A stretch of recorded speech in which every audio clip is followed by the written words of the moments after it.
Hey guys, welcome to M&MM Ielts. Today I will be sharing a topic that belongs to your speaking section, your speaking part for your Ielts exam. And as we know that speaking is divided into three parts, I will only be covering part 1 today. So let us understand how your speaking exam begins, and then after you're done with a few formalities at the beginning of the exam, how do you tackle your part 1? What are the questions you can expect in part 1? What should be your state of mind? How should you reply so that you get a very good IELTS span? Let's get started. So if I talk about your IELTS speaking, the good thing according to me is that it is a one-on-one speaking. So which means there is one student, which is yourself, and there is one examiner or the person who is assessing you. All right, so that is a good thing, the first thing. Now obviously let us switch back a little bit. What happens just before the exam? So obviously if you have your date scheduled, let's say on 19th of August for example, so what you will be doing is, you know that your exam is booked on X date. Sometimes it can be before your listening, reading and writing exam, and sometimes it can also be after your listening, reading and writing exam. It depends where you live, so expect anything. You can get any one of them. Now let's say your exam is before or after your main, the other section writing exam, not the main, the other section writing exam. Now what you do is you get to your exam center on time. Obviously you don't want to be late, so that you don't start panicking, don't start getting stressed up, because you have to understand one thing. If you start getting stressed, if you start panicking, it affects your speaking, the way you speak. You may fumble a lot, you may hesitate a lot, you'll sweat, and the examiner can see all that. They'll see you are not confident, you are under immense pressure. We don't want to represent ourselves as if we are under immense pressure and we are doing this just because we have to do it and we cannot do it. It's not our cup of tea. Don't show that. You have to show that you're very relaxed, you're very calm, not overconfident though at the same time, and you will give your best today. So that's how you have to have your attitude like.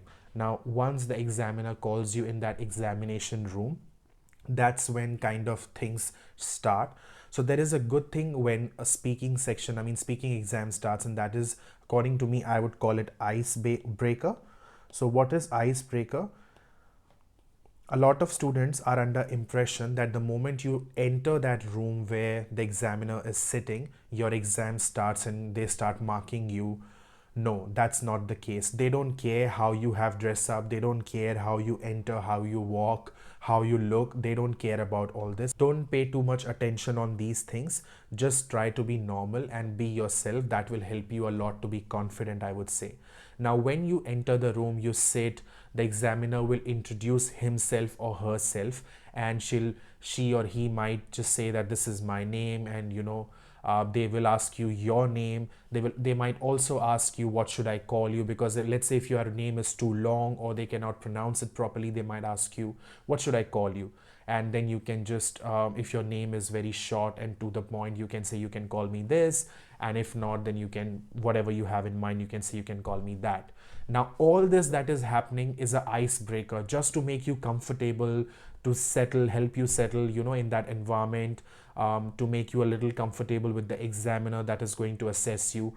All this that is happening, introducing the examiner, introducing themselves, you introducing yourself, the examiner asking you for your photo ID proof, and then you giving them your passport in most of the cases, and then they checking your passport and looking at you and making sure it's the same person. All this is not getting assessed. So don't panic, don't stress, don't think I have to behave in a certain way. If I don't behave in a certain way, I'm not going to get a very good band. It's all icebreaker, just to help the candidate settle properly, and obviously as a part of the procedure. And all this is getting recorded. Whatever you are doing in that room, whatever the examiner is doing in that room, speaking is getting recorded. Every single second is getting recorded. So don't stress about anything. Now after this introduction thing and checking your ID thing, which means the icebreaker thing is done, that's when the exam starts. And exam will be roughly anything between 11 to 14 minutes. And trust me, these 11 to 14 minutes will be the quickest 11 to 14 minutes of your life. You will not even realize or understand or believe or feel when these 14 minutes will pass, because they are so quick. So you have to make sure that you prepare very well for your speaking test so that you can give your best in those 14 minutes, because you don't have a lot of time to prove that you have a very good command over English language. Now your entire speaking exam is divided into 3 parts. They call it parts now. So part 1, part 2 and part 3. Today we will only focus on part 1, and you have to be good in part 1 because that is the place from where you're starting to get your scores, your band, you're starting to get assessed. So if you do good in part 1, that gives you confidence to do good in part 2 and part 3.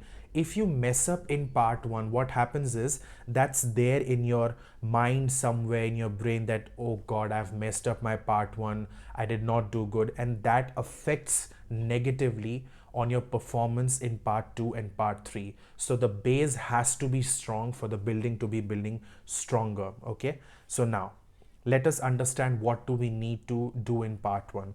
Whenever you're doing part 1, you are getting assessed on the basis of 4 categories. Number 1 is your fluency. All right. Second is your pronunciation. Third is your vocabulary. And fourth is your grammar. All 4 categories are equally important. None of them is less important or more important compared to the other one. Fluency means how do you speak, your fluency. Whenever you try to understand what is a good fluency, always think of it like this. Whenever you speak your first language, it can be any language that you speak with your family, your parents, everyone. How good are you while speaking that language? Do you really think a lot while speaking? No. The way you speak, it's so confident, without any hesitation, without murmuring a lot, fumbling a lot. You just speak confidently. That is fluency, without hesitating. Okay. Pronunciation is obviously your clarity over the words that you speak. Whatever you speak should be very clearly understandable by the examiner. If you speak something that he or she cannot understand, obviously they will deduct scores over there, because whatever you are saying, they are not able to understand that word or phrase or sentence. Okay. Vocabulary is range of words. Now it is a very thin line.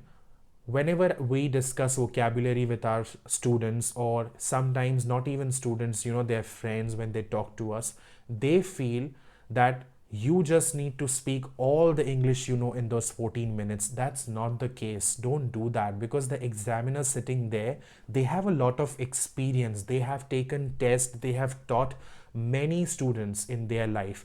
They exactly know what you're doing. So never think that they don't know what you're trying to do. Only fit in the words that you feel can be fitted in that moment. Don't just put any word you like just because you want to show that you have a wide range of vocabulary. That's not the point. And try not to repeat the same word again and again and again. Try to use the synonym of any word. If you need to, you need to use the same word again, you need to use the synonyms. That shows that you have a very good command over the language, instead of repeating the same word.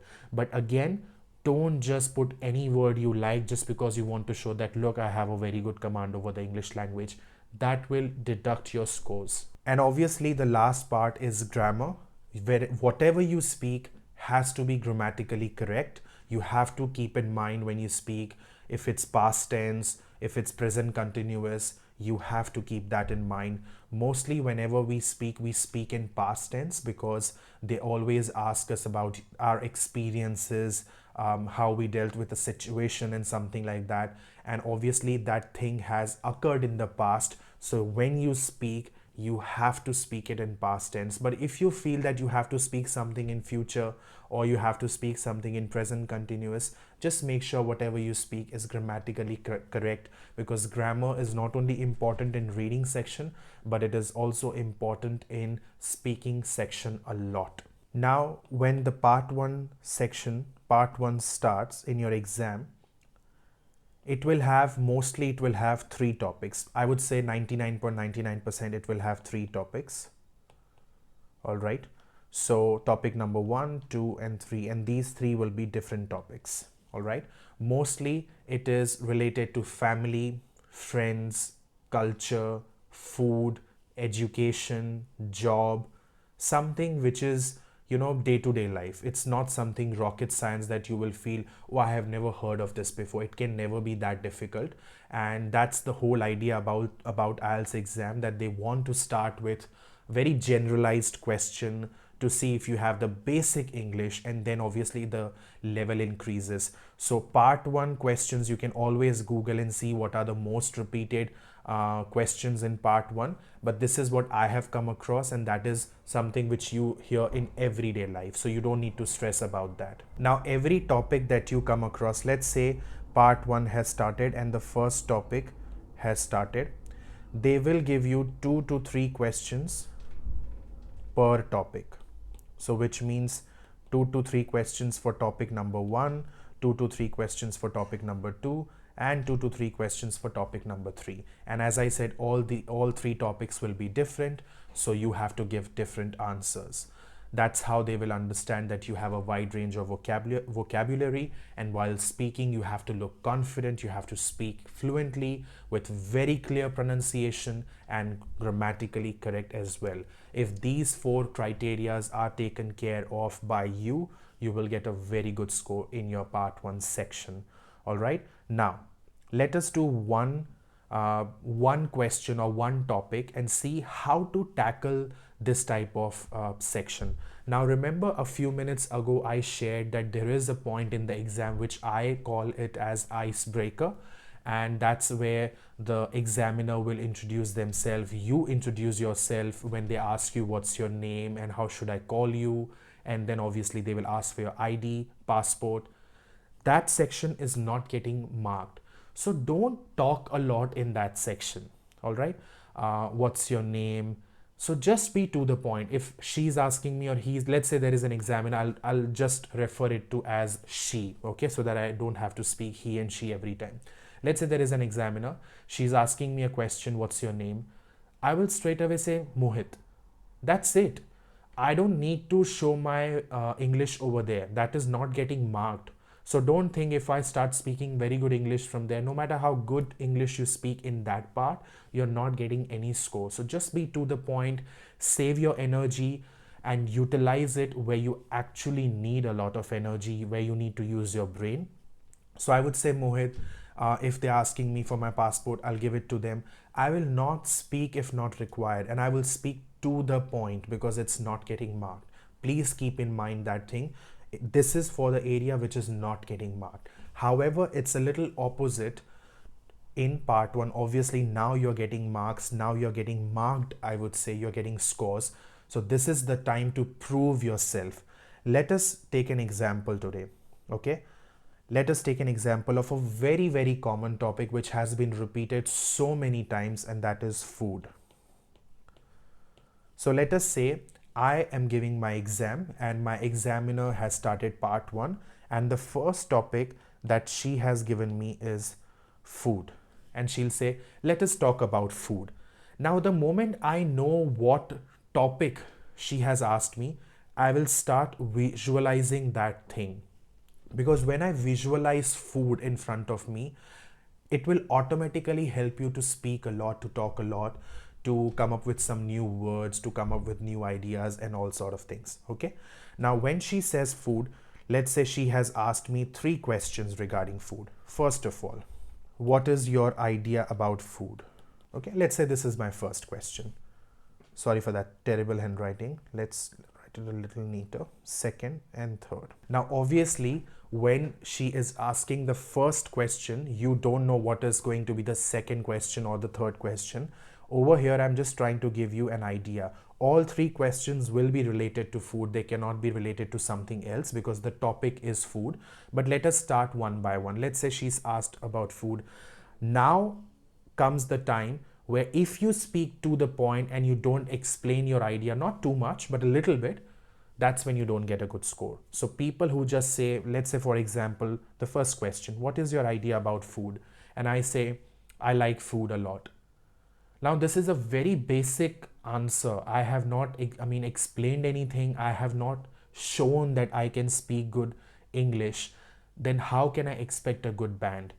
If she's asking, what is your idea about food?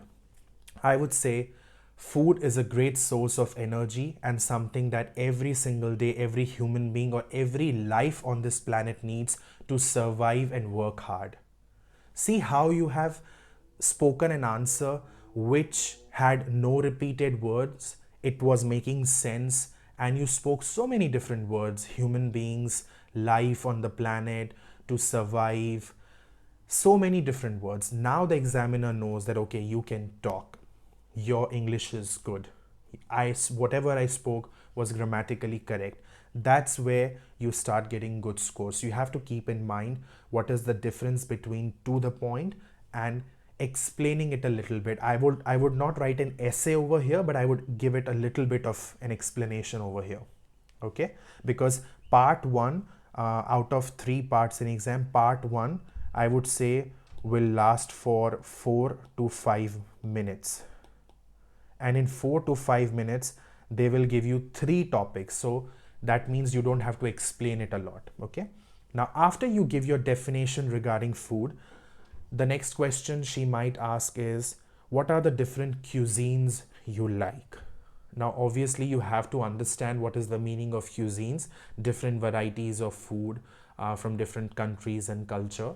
So it's good to do a little bit of homework before you go and sit for your test, to look for most common topics and see what are the type of questions you have, prepare them, talk, record yourself, listen to your own recording and feel how are you talking. Are you talking confidently? Are you talking fluently? Whatever you are speaking, is it making sense? Is it clear? Is your grammar okay? And then what you can do is you can get it assessed by anyone, by anyone, and ask us whether whatever I have said, is it making sense to you? Will you give me a good score on this? Will I get a good score on this? This is very, very important, and I would call this as one-on-one consultation. If not entire IELTS coaching, at least go for one-on-one consultation for your speaking section. That is very, very important. What are the different cuisines you like? Let's explain this question. I prefer eating a lot of cuisines like Indian, continental, Thai, Mexican, and Chinese. My most favorite cuisine, I would say, is Mexican.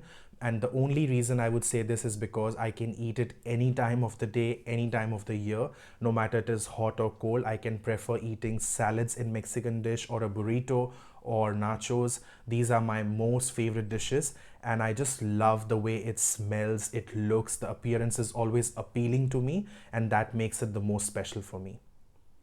Now, I have explained it. I have given what my most favorite cuisine is, why, a little bit of name, salad, this and that, smile on my face, using my hand gesture, trying to speak it normal. That's it. I will not write an essay again. So this is very important thing to understand, that explain it but not too much. Okay, now let's say the last question the examiner is asking me about restaurants. Okay, so what do I talk about restaurant, and what can the question be? So let's say the question she's asking me is, do you have a lot of restaurants in your city? And then what sort of answers can you give? So if I have been asked that question, I would say, yes, we do have a lot of restaurants in the city. In past 5 years, the number of restaurants have increased by 2 times. 5 years ago, I would struggle to find a lot of different cuisines, but that's not the case anymore. And now these days, I can find different varieties of cuisine like Japanese, Mexican, Thai, continental, just at my doorstep. And also the apps like Zomato have made life very easy. I don't have to travel, and I can order any cuisine just sitting on my couch in my house. Again, a lot of different words for the same topic. Also, you keep in mind one thing: when we start talking, it's very easy to get off track, to get distracted and start talking about something else, because you've started talking and your brain is kind of focused on performing so good that you might get, that derailed, which is not something we want. You have to make sure that whatever you are speaking, whatever you are saying, is all connected to the topic, and that is food. Food is my topic here. Restaurant is something that is related to food. That's why she asked you about restaurant. But again, when I'm talking about restaurant, I can't forget that yes, I am describing something about restaurant, but my main topic is food. So I have to make sure I bring food every single time I describe my answer. If you keep in mind these few things while doing your speaking section, especially part 1, you will get a very, very good score. If you need any further help, do not hesitate to put questions in the comment section below. We are more than happy to reach out to you and help you in the best possible way. And we'll come up with a lot of videos in the future where we will describe every single situation of IELTS and address every single trouble that you face. Bye for now.